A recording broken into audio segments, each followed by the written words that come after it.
Bismillahirrahmanirrahim. Assalamu alaikum. Welcome back to NMDCAT Physics. Electric potential energy. Electric किसे कहते हैं? Charge को कहते हैं। और पोटेंशियल एनर्जी आप लोग जानते हैं, the energy possessed by a body due to its position is known as potential energy. मैंने लिखा हुआ है यहाँ पे, a mass has potential energy in gravitational field. एक मास है, एक मैटर है, इसका पोटेंशियल एनर्जी है ग्रेविटेशनल फील्ड में। लेकिन जब चार्ज की बात आ जाए तो इसका इलेक्ट्रोस्टैटिक पोटेंशियल एनर्जी होगा। कौन सी फील्ड में? इलेक्ट्रोस्टैटिक फील्ड में, या इलेक्ट्रिक पोटेंशियल एनर्जी होगा इलेक्ट्रिक फील्ड में। देखो, आप लोगों ने पढ़ा है फर्स्ट ईयर में चैप्टर नंबर 4 में एनर्जी का टॉपिक, और एनर्जी में आप लोगों ने पढ़ा है पोटेंशियल एनर्जी। और आप लोगों ने ये भी कहा था और पढ़ा भी है कि the energy possessed by a body due to its position is known as potential energy। ठीक है, अब यहाँ पे इलेक्ट्रिक पोटेंशियल एनर्जी आ गया। तो charge has electric potential energy in electrostatic field. समझ गई बात की? देखो जरा डिफिनीशन की तरफ।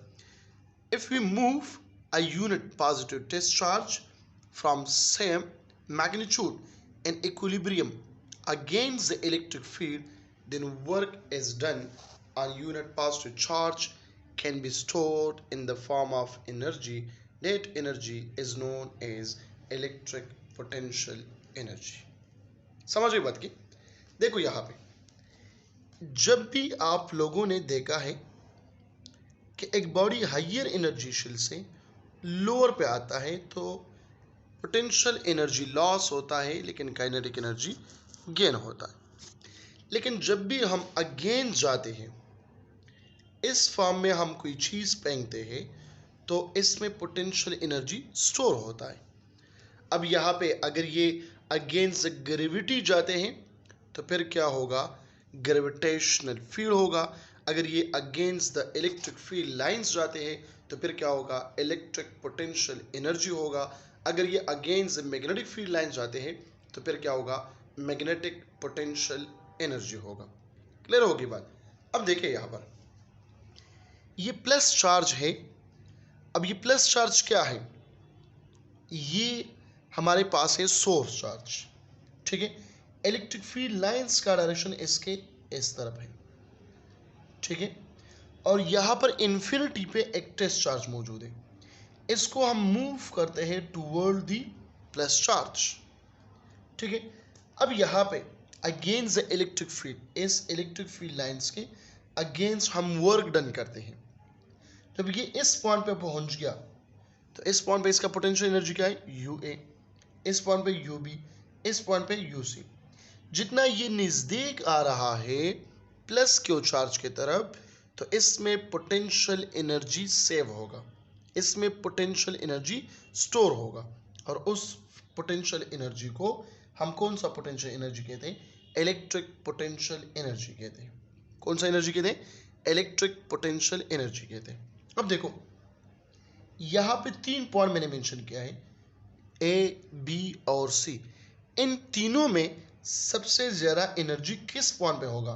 सी पॉइंट पे होगा, बी पॉइंट पे होगा, या ए पॉइंट पे होगा? शाबाश, बता दीजिए। यहाँ पे जो एनर्जी है सी पॉइंट पे ज़्यादा होगा as compare of B point और as compare of A point. मतलब ए पॉइंट पे एनर्जी कम है, बी पॉइंट पे इससे ज़्यादा होगा, और सी पॉइंट पे इससे ज़्यादा होगा। क्लियर हो गई बात? अब इलेक्ट्रिक पोटेंशियल एनर्जी किस चीज़ के बराबर है?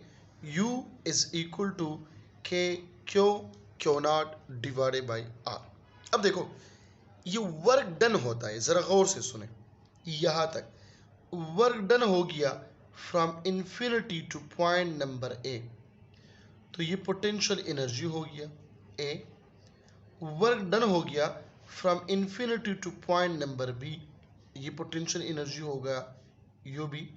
और वर्क डन हो गया from infinity to point number C, ये पोटेंशियल एनर्जी हो गया यू सी। तो यू सी ज़्यादा है यू बी से, और U भी ज़्यादा है UA से। क्लियर होगी बात। अब देखिए आगे क्या लिखा हुआ है मैंने, फ्रॉम फिगर, जिस तरह आप लोगों ने फिगर में देखिए कि इन्फिनिटी पॉइंट पे पोटेंशियल एनर्जी क्या है, जीरो है। क्यों है?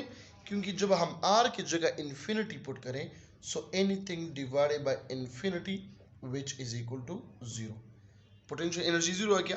तो देखो मैंने वहां पर भी ये लिखा था कि potential work done from infinity to point A, potential energy A, from infinity to point B, potential energy B, ठीक है, या इन्फिनिटी टू सी तो पोटेंशियल एनर्जी सी होगा, और U भी ग्रेटर है U से।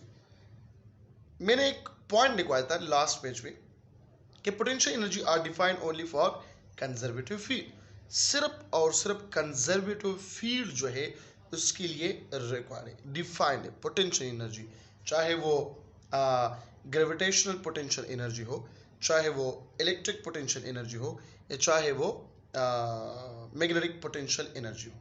क्लियर होगी बात। नाउ यहां पर आप लोग देखो कि U पॉजिटिव होगा अगर Q1 Q2 दोनों क्या है, पॉजिटिव है। U नेगेटिव होगा अगर Q1 पॉजिटिव है Q2 नेगेटिव है, या Q1 नेगेटिव है Q2 पॉजिटिव है, इन दोनों में से एक नेगेटिव होगा तो U क्या होगा, नेगेटिव। अब यहाँ पे आप लोगों ने देखा कि U is inversely proportional to R, number 1 point. Number 2 जो पॉइंट है ये U, ये प्रोपोर्शनल है मैग्नीट्यूड ऑफ चार्ज के, मैग्नीट्यूड ऑफ चार्ज पे डिपेंड करता है। And number 3 potential energy depends, कौन सा potential energy, electric potential energy depends on a material medium, ये मटीरियल मीडियम पे क्या करता है, डिपेंड करता है। अब देखो मटीरियल मीडियम क्यों, क्योंकि यहाँ पे K आया है और K का वैल्यू आप लोगों को पता है, मैंने लास्ट लेक्चर में से एक लेक्चर इस पे लिया था कि 1/4 pi epsilon not multiply by 1/एप्सिलॉन r। तो मटीरियल मीडियम पे डिपेंड करता है, अगर वैक्यूम है तो क्या होगा, मेटल है तो क्या होगा, रबर है तो क्या होगा, टेफ्लॉन है तो क्या होगा, एटसेट्रा एंड एटसेट्रा। क्लियर होगी बात। तो ये वर्क डन होता है चार्ज पे, ठीक है, और इसको हम डिस्प्लेस करते हैं from infinity to some other point, तो वो एनर्जी स्टोर होता है, ठीक है, in the form of electric potential energy. Clear होगी बात। तो पोटेंशियल एनर्जी आप लोगों ने ये सुन लिया। अब आगे नेक्स्ट अपने टॉपिक की तरफ जाते हैं जो अकॉर्डिंग टू सिलेबस है, डेट इज इलेक्ट्रिक पोटेंशियल। तो आइए उसकी तरफ चलते हैं।